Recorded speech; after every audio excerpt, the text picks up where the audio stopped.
As we know, React is based on components. So, in this video, we are going to learn about React components. I am Priyanka and welcome to the channel Coding Leader.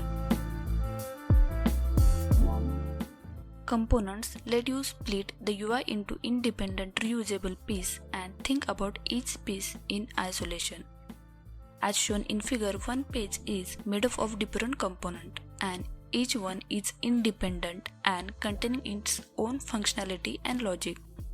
Conceptually, components are like JavaScript functions. They accept inputs and return React elements describing what should appear on the screen. You can create components which are like custom reusable HTML elements to quickly and efficiently build user interface. Let's learn it through the diagram so it will be more easy to understand. Okay, in this component A, component B, C, D are four different components, where component A gives user profile pic, where component B gives username as shown here Priyanka, where the component C gives the designation of that user, and the component D contains all the detailed information of that user. Here I am using the component which performing various small functionality. Like component A is returning only the profile pic, where component B is returning only the username. I have made it purposefully just to understand the concept easily. Once you design the component single time, you can use it throughout the application where you want. For example, on page 1, I want to display the profile pic of that user, the name of the user, and the detailed information of the user.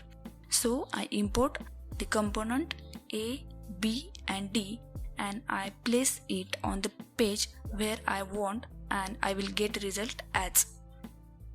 Where on page 2, I want to display the profile pic of the user, the name of the user, and the user designation. So here what I will do, I will import the component A, component B and C and place where I want. Here I want display the profile pic 2 times. So once I import the component A, I can use it multiple times on that page where I can want. So just import those required component on the required page and the place where you want.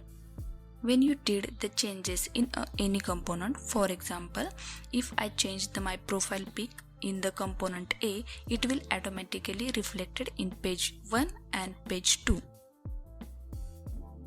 Through this diagram, we have understood what is the component and how to use that component. So there are basically two types of component, functional component and the class component. Function component are just like a JavaScript function, whereas class components are extend the React.components. These are the main types of component we will study in details in our upcoming video. So thanks for watching this video and please subscribe the channel.